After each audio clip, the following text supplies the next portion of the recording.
Hoy tenemos otro de nuestros webinars que, como ustedes saben, se desarrollan un día miércoles de cada mes, de 1 a 2 de la tarde.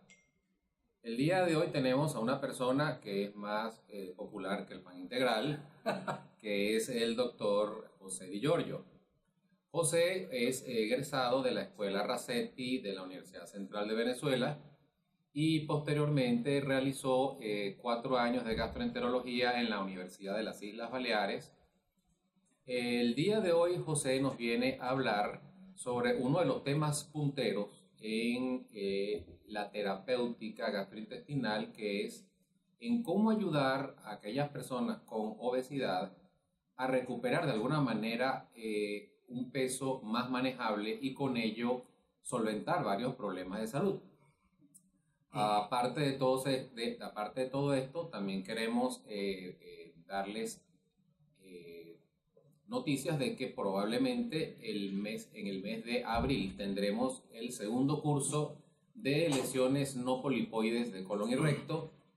Aparte de esto, continuaremos con nuestras actividades de la sección de endoscopia, educación, neurogastroenterología, y tendremos nuestro Congreso Nacional de Gastroenterología para septiembre de este año. José, eres dueño de las cámaras. Adelante, por favor. Bien, empezamos un poquito tarde por problemas técnicos acá de la presentación y bueno, vamos a hablar un poco de un tema que ha sido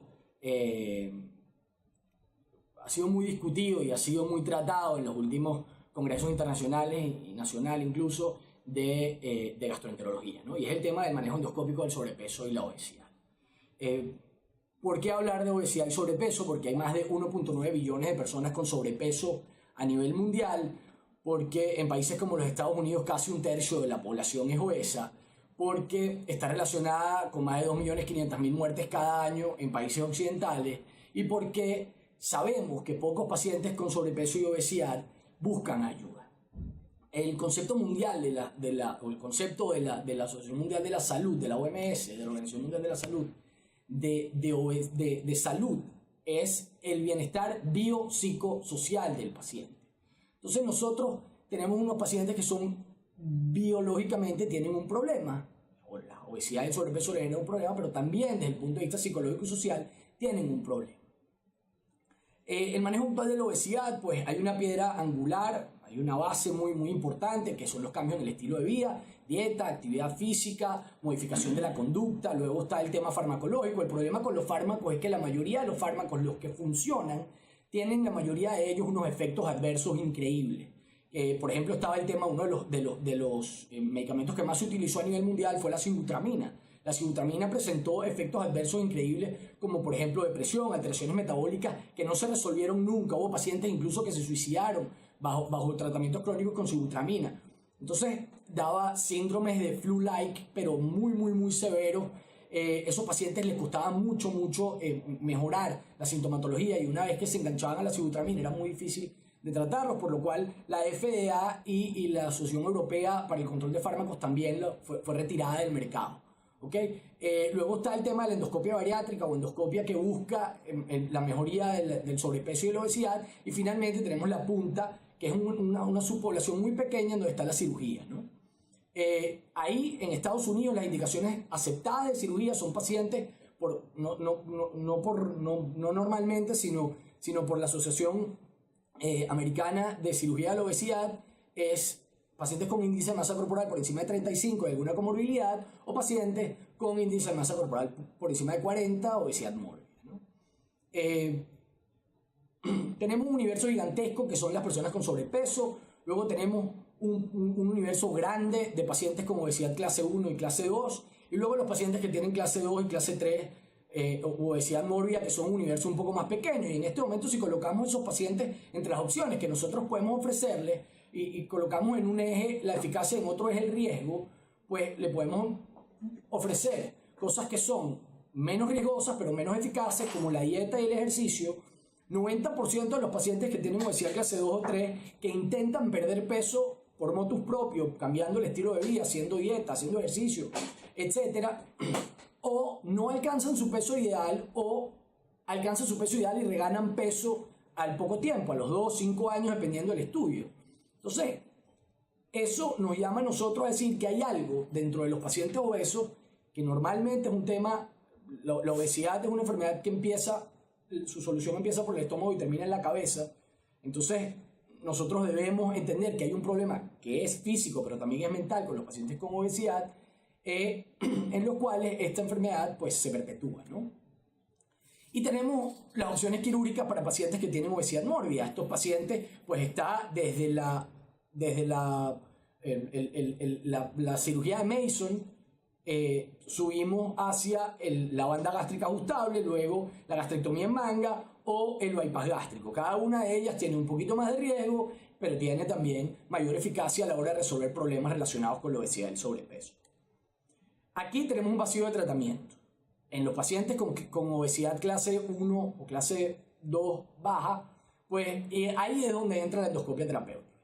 El 2% de los pacientes operados, según SORT, en un artículo publicado en SORT en el año 2013, son los que se operan. 2% de los pacientes con obesidad mórbida se operan cada año. Entonces, nosotros debemos saber que si es un universo muy pequeño, el de pacientes que se necesitan operar y solo el 2% de esos pacientes se operan, quiere decir que estamos tratando un número ínfimo de pacientes, a pesar de que se está operando mucho y cada vez se hace más popular la cirugía de la obesidad. Este es el aspecto que propone la Clínica Mayo para el manejo de la obesidad y el sobrepeso. Primero, cambios en la dieta, luego cambios en el estilo de vida, luego el uso de medicamentos, luego la aparición de tratamientos endoscópicos, primero los balones intragástricos y posteriormente la gastroplastia endoscópica, que en este momento es de las más aceptadas, o digamos los mecanismos que actúan como métodos de restricción endoscópica. Y luego está la cirugía, bien sea una gastrectomía en manga, un bypass o más adelante un switch duodenal o una derivación milopancreática. Para entrar un poco más en materia de qué vamos a buscar nosotros con una cirugía bariátrica, un procedimiento bariátrico, tenemos que tomar en cuenta no solamente el mecanismo que podemos ofrecerle al paciente, sino además el tipo de paciente que tenemos enfrente. Entonces tenemos que evaluar el mecanismo de la herramienta deseada por el paciente y tenemos que evaluar el compromiso del paciente y la educación nutricional de ese paciente. O sea, el paciente tiene que adherirse al tratamiento. Tiene que ser un paciente al cual nosotros le podamos ofrecer un problema. Si es un paciente que es un sweet eater, un comedor de dulce, es altamente probable que con un método netamente restrictivo nosotros solucionemos el problema de ese paciente. Ese paciente tendría que ir a un manejo inicialmente, digamos, un nutritional coaching o un coach nutricional o alguna cosa de esta, y después, resuelto el problema del dulce, entonces podemos ir a un método restrictivo para pasar al siguiente paso. Pero hay que ir por pasos con estos pacientes. Entonces aquí entra la evaluación previa. Evaluamos los hábitos de alimentación del paciente, tanto psicológica como emocionalmente. Por supuesto, los pensamientos de hambre versus el hambre fisiológica. En este momento, los procedimientos bariátricos que nosotros podemos ofrecerle a los pacientes son como terapia primaria. Hablamos de las aceptadas por la Asociación Americana de Cirugía Bariátrica y Metabólica, que son pacientes con índice de masa corporal de 35 o mayores o sin comorbilidades. Los tratamientos de revisión, que es para mejorar la reganancia de peso o algún problema específico, pacientes que tuvieron problemas o complicaciones de la cirugía bariátrica y que son poco candidatos a realizarse una nueva cirugía, que tienen un alto riesgo quirúrgico, pacientes como puente a una nueva cirugía, o sea, pacientes que tienen una obesidad por encima, un índice de masa corporal por encima de 50, nosotros le ofrecemos un método que lo haga perder peso inicialmente y luego una solución quirúrgica definitiva. Como intervención temprana para pacientes que tienen índice de masa corporal por debajo de 35, y ahí es donde nos vamos a centrar un poco nosotros.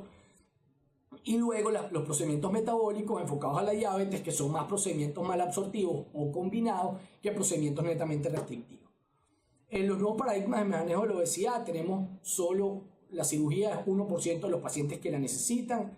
Hay 19 millones de 19 millones de pacientes con obesidad clase 2, 89.6 millardos de pacientes o 1.000 millones con obesidad clase 1 y 97.8 mil millones de personas con sobrepeso. Esos números son abismales. Ahora, nosotros podemos ofrecer alternativas primarias, podemos ofrecerlos como puente a la cirugía, los podemos ofrecer como intervenciones metabólicas, como intervenciones tempranas, pero siempre debemos tomar en cuenta el paciente que tenemos delante. ¿Ok? Estos son los procedimientos estándares aceptados en este momento. Está desde la banda gástrica ajustable hasta el switch duodenal, y vemos cómo a medida que va aumentando la eficacia o aumenta el porcentaje de pérdida de peso, va aumentando de igual manera el riesgo nutricional, porque son procedimientos más restrictivos y más malabsortivos, pero también va aumentando el riesgo de los pacientes de tener algún tipo de complicación. Las herramientas endoluminales que nosotros podemos ofrecerle a los pacientes se basan en balones, en stents, en métodos de energía, métodos de barrera, métodos de grapado y métodos de sutura. Y eso vamos a hacer un breve repaso en este momento. Los principios de las intervenciones bariátricas: uno debe tener también el manejo, debe manejar adecuadamente las expectativas. Creo que se perdió la conexión. Se perdió la conexión. No, se cayó el gesto.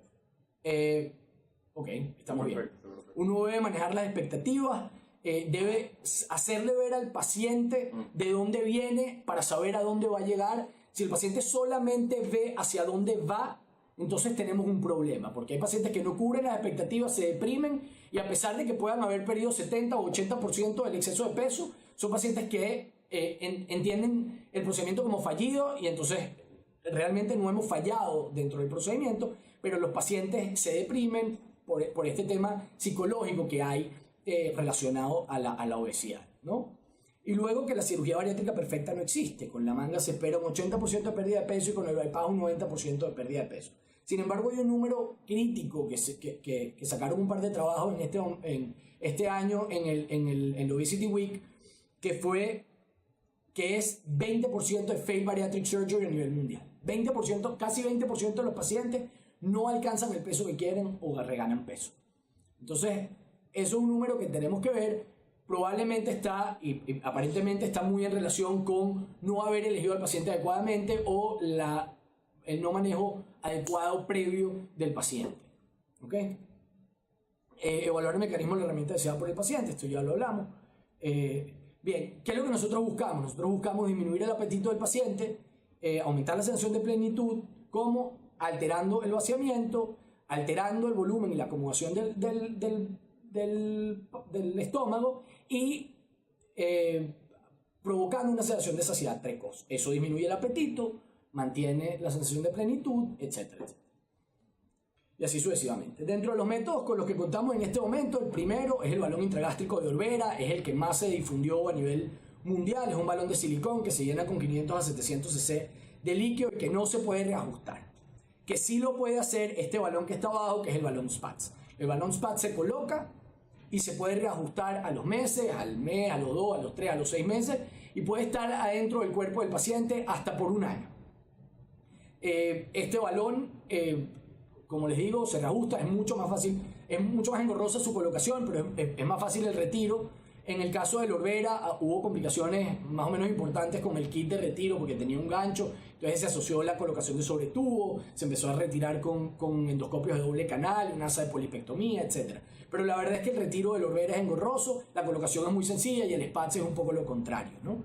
Está el O-Balloon, el que es un balón que se tomaba, ingería el paciente, ese balón se llena adentro de la boca y se puede retirar. Y que se llena con gas. El problema con este balón era que se perdía el gas con el tiempo, las paredes aparentemente no eran tan impermeables como parecían y el balón se iba desinflando. El Reshape Duo es un balón que tiene dos balones y que se acomodan uno en el fondo y uno en el antro. Uno actúa retardando el vaciamiento y el otro ocupando espacio y disminuyendo la secreción de grelina en el fondo. ¿Qué hay de nuevo en balones? Pues el balón Ellipse fue un balón que presentó el Dr. Ramchutani el año, si no recuerdo, el año pasado o antepasado en DW. Es un balón que, como van a ver, el paciente ingiere, que se llena dentro del estómago con líquido y que una vez que se llena se retira. Es un balón que ni siquiera requiere del control endoscópico. Hay un trabajo con 34 pacientes con un índice de masa corporal medio de 34.4 kilogramos sobre metro cuadrado, con una pérdida media de 37,7 del exceso de peso total y mejoría en la calidad de vida, de la hemoglobina glicosilada y una disminución en la circunferencia abdominal. Este balón, lo bueno que tiene es que no hay ni siquiera que retirarlo, porque aproximadamente a los 4 meses es un balón que se degrada, y una vez que se abre solo, los jugos gástricos y las sales biliares lo degradan y se elimina completamente a través de la materia fecal.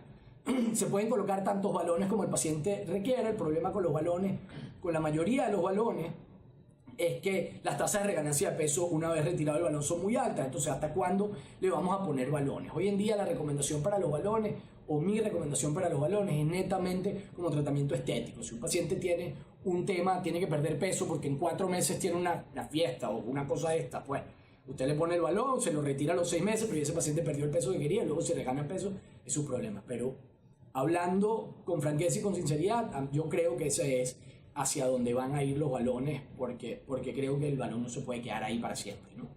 Luego tenemos otros dispositivos ocupantes de espacio. El Transvaloric Shuttle es un mecanismo que se coloca, se suelta en la primera porción duodenal y luego se llena un balón está conectado por un catéter, por un tubito, a un balón que se llena en el antro y actúa como un mecanismo valvular en el píloro. Esto hace que se retrase el vaciamiento gástrico y que los pacientes tengan sensación de plenitud durante más tiempo. Y el FunSense Device es un stent que se abre hacia el fundus y que mantiene el fundus distendido, y eso hace que disminuya la secreción de grelina y que el paciente tenga sensación de plenitud durante mucho tiempo, durante todo el tiempo. Entonces no le provoca comer a pesar de que no está lleno. Los resultados no son muy buenos. Este stent tiene una alta tasa de migración, y el Transvaloric Shuttle, el problema que sucedía era que si se rompía, la tasa de obstrucción intestinal era más o menos importante.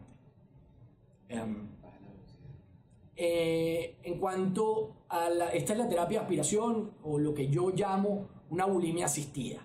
Es un mecanismo que se coloca igual a una gastrostomía endoscópica percutánea. Es un dispositivo que queda con un puerto en la piel, como ven en el video. El paciente ingiere alimentos y a los 30 minutos el paciente se coloca, se conecta este aspirador a este puerto que tiene en la pared gástrica, de la pared abdominal, y hace primero un vaciado y luego tiene una perilla que está llena de agua el estómago, y luego lo lava y lo vuelve a vaciar. Eso se va a un receptáculo y ese receptáculo se tira. Ese dispositivo está programado para una cierta cantidad de vaciados al día, que creo que son 5 máximo. ¿Por qué? Porque el paciente debe hacer 5 comidas al día. Sin embargo, el paciente no puede estar comiendo todo el tiempo y vaciándose por implicaciones médicas, ¿no? Pero a mí la verdad es que esto me parece un exabrupto. Yo creo que hemos llegado ya demasiado lejos en esto de intentar los tratamientos. Sin embargo, bueno, yo tengo que mostrar la data. Hay un trabajo aleatorizado con 18 pacientes, con un año de terapia en donde se colocó el doble de pacientes, o sea, 12 pacientes en el grupo de aspiración y 6 pacientes en el grupo de aspiración más modificación del estilo de vida, y 6 pacientes en el grupo de modificación del estilo de vida solamente. 10 de los 4 pacientes de cada uno de los grupos, o sea, se retiraron 2 de cada uno de los grupos, no completaron el año del estudio. Sin embargo, a mí una cosa que me llamó muchísimo la atención es que 7 de los 12 pacientes del grupo de aspiración, o sea, 7 de los 10 que terminaron el año, pidieron que le dejaran el aspirador por un año más. Yo no sé, francamente, a mí me parece pues, que es mucho, pero bueno. Aquí hay tasas de 49, más o menos 24% de pérdida del exceso de peso, versus 15-25% de pérdida del exceso de peso, más o menos 25% en el primer año, y con pérdidas en el segundo año para los pacientes del grupo de aspiración de 54,6 a más o menos 31,7 en el grupo que se quedó los 2 años con el tratamiento de aspiración. Todos los 7 pacientes que pidieron quedarse con la aspiración durante un año más terminaron el estudio a los 2 años. Ahora el Endobarrier es un dispositivo que ya va por su segunda generación. Es un dispositivo que se despliega en el antro gástrico, o en el primero se desplegaba en el bulbo duodenal, se fijaba el bulbo duodenal y discurría a través del duodeno y parte del yeyuno proximal como una media. Y eso bloqueaba la absorción a nivel del duodeno y del yeyuno y evitaba que el paciente absorbiera nutrientes y así hacía que el paciente perdiera peso. El problema con el endobarrier era que causaba úlceras, empezó a generar úlceras en el duodeno, tasas de migración muy altas y está el endobarrier de la segunda generación que se despliega en el antro gástrico y se fija. Están todavía en trabajos experimentales, por eso no traigo la data. El endobarrier básicamente hay 2 estudios de series de casos con pérdidas del 12% y 22% a las 12 semanas, 24, 32 a las 24 semanas, 30 y 47 a las 52 semanas. ¿Ok? Hay un estudio de comparación del endobarrier contra sham, en donde el endobarrier, por supuesto, salió muy favorecido. Y el mayor beneficio que reportó el endobarrier, hay que decirlo, fue en el manejo de hemoglobina glicosilada o de la diabetes en estos pacientes, mucho además de la esteatohepatitis no alcohólica, mucho mejor que el manejo del exceso de peso en estos pacientes. Otros procedimientos malabsortivos está aparte del endobarrier, el bypass sleeve gastroduodenal, que es una especie de stent que se coloca por encima de la unión esofagogástrica y que va hasta el yeyuno proximal, muy similar al endobarrier, pero tiene más o menos los mismos problemas. Y luego está el mucosal resurfacing, que es una ablación por radiofrecuencia de la mucosa duodenal, de la primera, segunda y tercera porción del duodeno, que se hace por segmentos para evitar la estenosis y que lo que busca es la disminución de nutrientes, es abolir o eliminar el borde en cepillo y provocar una malabsorción a ese nivel. Ha sucedido con este tratamiento más o menos lo mismo que con el endobarrier, lo que puede ser una opción para pacientes que no tienen exceso de peso pero que tienen una diabetes mellitus tipo 2. Ahora vamos con los procedimientos de engrapado. El primero es el procedimiento POSE, un método altamente difundido en Europa. Pásame el vaso, Víctor. Altamente difundido en Europa, en donde con un dispositivo especial se colocan unos anclajes o grapas en el fundus gástrico. Este es el dispositivo madre por donde se introduce un endoscopio ultra delgado. Además se introducen un par de pinzas, o sea, una pinza que es la que coloca la grapa y otra pinza que es la que va a traccionar la pared gástrica. Al traccionar la pared gástrica se coloca la pinza de liberación del mecanismo, se pasa inicialmente, como se ve aquí abajo, el primer anclaje y luego el de arriba, se aprieta el anclaje y se libera. Y se forman esta serie de pliegues en el fundus gástrico que lo que provocan es que el fundus se cierre y que se llene con mayor facilidad. Finalmente se hace el mismo procedimiento y se colocan otros tantos anclajes en el antro gástrico que lo que buscan es disminuir la motilidad del antro para disminuir la velocidad de vaciamiento gástrico. El estudio más grande, que es el Essential, digamos, el preliminar, es 45 pacientes con obesidad clase 1 y 2, se colocaron 8 anclajes de media en el fundus, 3 en el cuerpo distal, con una pérdida aproximada de casi 50% del exceso de peso a los 6 meses. El problema con el POSE es lo que ha sucedido con otros procedimientos, el tema de la reganancia de peso es muy importante. Ahora vamos a hablar de lo que estamos haciendo nosotros, que es gastroplastia endoscópica. Es una terapia endoluminal restrictiva que busca disminuir tanto la capacidad gástrica como la velocidad de vaciamiento mediante la aplicación de puntos transmurales. Aquí abajo ven, este es un procedimiento que se hizo tras una colecistectomía laparoscópica y que se dejó el laparoscopio adentro para ver si los puntos eran realmente transmurales o no. Los puntos se ve abajo como atraviesan completamente la pared. Arriba a la derecha vemos el patrón que utilizamos nosotros, que es un patrón en N, en donde se coloca un punto en la pared anterior, un punto en la curva mayor y un punto en la pared posterior. Luego se repite el mismo procedimiento con el mismo hilo. Al traccionar, ya lo van a ver más adelante, al traccionar se produce la disminución del volumen. Lo primero que hacemos son unas marcas en el estómago y posteriormente procedemos a realizar la colocación de los puntos transmurales. ¿Okay? Se hacen 6 pases de aguja por cada punto y en el interior del estómago pues colocamos para la reducción, colocamos entre 8 y 10 puntos, tomando en cuenta que colocamos 6 puntos iniciales y luego uno entre 2 y 4 puntos de lo que llamamos de reforzamiento. ¿Okay? Esto es lo que sucede. Ahora vamos a verlo en un video en vivo. Poco en vivo, lo que buscamos es disminuir la capacidad gástrica del 100% que estaba marcado al 40%. El restante del 60% está ahí, pero no es un volumen gástrico útil. Este es el trabajo inicial que publicó López Nava, en donde los pacientes perdían alrededor de entre 7 y 8 puntos en el índice de masa corporal en los primeros 12 meses, con más o menos 21, más o menos 12.6 kilos de sobrepeso. Perdían alrededor del 20% del exceso de peso el primer mes. El problema con López Nava en este primer trabajo es que a mí me parece que eligió pacientes con una media muy alta de índice de masa corporal. Vemos acá en el primer gráfico de abajo que los pacientes que tenían mejor respuesta a largo plazo eran los pacientes que se adherían a la terapia nutricional. Los pacientes que no se adhieren a la terapia nutricional tienen menos respuesta también.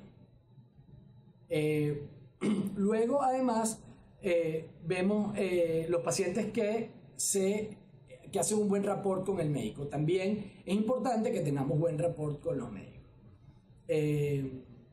Bien, esto es una foto de López Nava de un postprocedimiento al año. Luego vamos a ver las nuestras y un estudio radiológico al año. Se ve cómo persiste la estructura tubular del estómago.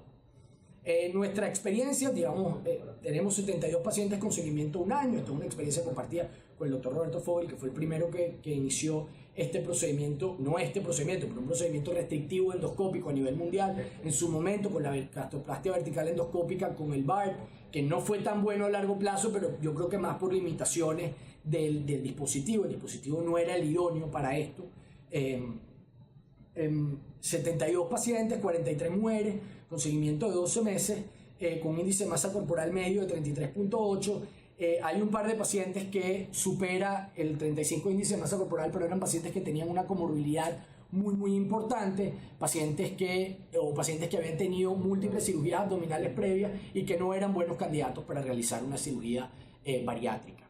Lo mejor que se le pudo ofrecer fue esto, con índice de masa corporales entre 26.4 y 39.2, una edad media de 41.7 años, una sola complicación, un paciente que subió a una lancha 15 días después del procedimiento y tuvo un desgarro de la sutura con una hemorragia digestiva que pudimos controlar, pero bueno, que sucedió y a eso hay que reportarlo evidentemente. Esto es una de las cosas más importantes, una de las cosas que más nos llamó la atención a otros, es la tasa de satisfacción de los pacientes. Los pacientes a los 6 meses, 86% de los pacientes estaban contentos con el procedimiento y 76% al año. ¿Ok? 4, replicación de sutura. En pacientes hay una limitación que tienen todos los procedimientos bariátricos, que es la ingesta de bebidas gaseosas. Estos pacientes eran tomadores de bebidas gaseosas, unos bebidas alcohólicas con gas, otros bebidas carbonatadas tipo soda, pero bueno, eso hubo que resuturarlos. Aquí tenemos nuestros resultados con pacientes que a los 12 meses habían perdido. Si escogemos bien los pacientes, creo que los pacientes pierden o se acercan mucho más a su peso ideal. Aquí el gol de nosotros fue establecido en base a un índice de masa corporal de 25, excepto en pacientes que estaban muy cerca del índice de masa corporal de 25, en donde se estableció con ellos cuál iba a ser el peso que íbamos a querer, al cual íbamos a querer llegar. ¿Okay? Algunos el índice de masa corporal iba, por ejemplo, de 26, quería que fuese 22, entre 22 y 23, y eso fue a lo que se llevó con los pacientes. ¿Okay? Las indicaciones fueron pacientes entre 27 y 34.9 índice de masa corporal, pacientes que se negaban a la cirugía convencional, pacientes con múltiples cirugías abdominales, como puede ser una cirugía bariátrica o como fracaso de algún otro procedimiento. Las complicaciones relativas, hernia tal gigante, pacientes con diabetes mellitus, pacientes con úlceras gástricas, con índice de masa corporal por encima de 37 o pacientes con hipotiroidismo no tratado.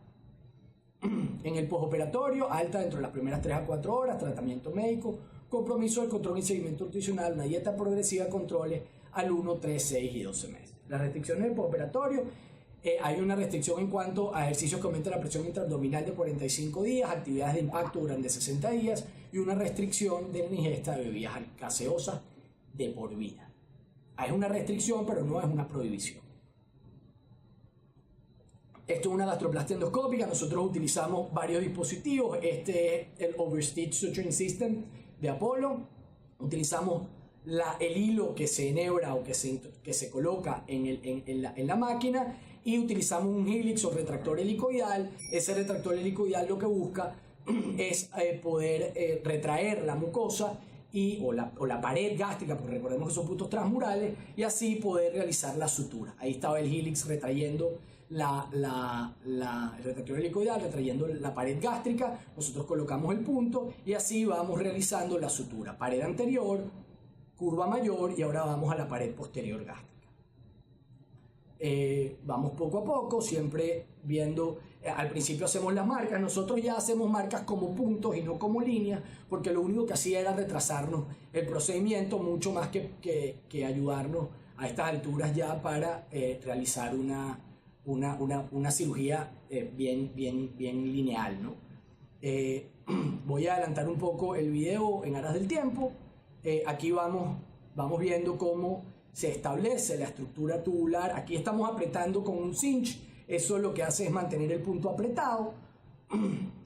Aquí se ve a la derecha la estructura tubular del sleeve, y a la izquierda vemos lo que vamos retrayendo poco a poco, ¿no? Ahí entregamos otra vez el punto, seguimos haciendo nuestra manga y finalmente ven cómo vamos cerrando. Este es el final ya de la manga o de la gastroplastia endoscópica, y ven cómo el estómago lo que tiene ahora es una estructura completamente tubular. ¿Ok? Todos los pacientes sangran un poco, pero los pacientes eso no tiene ningún tipo de repercusión. Bien, esto es otra, aquí un poquito más rápido. Esta otra paciente tras una gastroplastia endoscópica. Este es justo al terminar, como aquí hay menos sangre, por eso les traigo esta. Así es como debe quedar una gastroplastia endoscópica. Esto es una gastroplastia endoscópica un año después de haber hecho el procedimiento inicial. Aquí se ve que la paciente mantiene la conformación tubular del estómago. Se ve un poco, por supuesto, más grande, se han ido algunos, pero se ve sobre todo lo que les voy a mostrar ahora en una paciente que tiene 2 años de operada, la formación de tractos fibrosos o puentes fibrosos que mantienen la conformación tubular. Esta paciente tiene 2 años de operada y aún tiene tractos fibrosos y todavía está la conformación tubular del estómago. ¿Okay? Estos son algunos de nuestros pacientes a los 24 meses operados, a los 3 meses, a los 12 meses y al mes de operados. Esto es, digamos, el tratamiento. Para otra de las cosas que nosotros podemos ofrecer a los pacientes es el tratamiento de la reganancia de peso después de una cirugía bariátrica en el caso de una gastrectomía en manga. Estos son los factores que predicen una posible pérdida o un fallo en la técnica. Es el tamaño de la bujía, dejar un remanente de fundus muy grande, un antro muy grande, una dilatación del sleeve, los niveles de grelina aumentados o un aumento en que no haya un buen seguimiento, o por supuesto que el paciente tenga transgresiones en su hábito. Este fue un paciente que nosotros le hicimos un re-sleeve. Miren cómo se podía hacer una retroflexión, tenía un remanente fúndico muy importante. Nosotros hicimos una reducción de eso y redujimos, este es el píloro, y aquí se ve cómo se reduce tanto el tamaño del antro como el tamaño del fundus de manera importante. Este paciente perdió más peso después del procedimiento nuestro que después de su manga inicial. Se redujo el tamaño del antro y posteriormente se redujo el tamaño del fundus gástrico. Quedó el fundus totalmente cerrado. Acá siempre dejamos un remanente de fundus para que, entre comillas, distienda el fundus y disminuya los niveles sanguíneos de grelina. Como puntos finales, debo decirles que la cirugía o el procedimiento bariátrico que nosotros le ofrezcamos al paciente es una herramienta y no una cura a la pérdida de peso. Debemos hacerle hincapié al paciente que es un viaje y no un destino. Debemos recordarle al paciente en dónde estaba al inicio, de dónde viene y a dónde va. Evaluar la reganancia de peso como factores nutricionales o ejercicio, factores emocionales y psicológicos y factores mecánicos. Y los problemas de peso del paciente pueden no ser culpa de él, pero ellos son los responsables de su progreso. Pero ellos mismos son los responsables de su progreso. El camino a la pérdida de peso comienza en el abdomen, pero termina en la cabeza. Si no hay un cambio definitivo en la cabeza del paciente, no va a haber una cirugía bariátrica como tratamiento definitivo para el sobrepeso y la obesidad. Muchas gracias por la invitación y bueno, cualquier pregunta, estamos abiertos.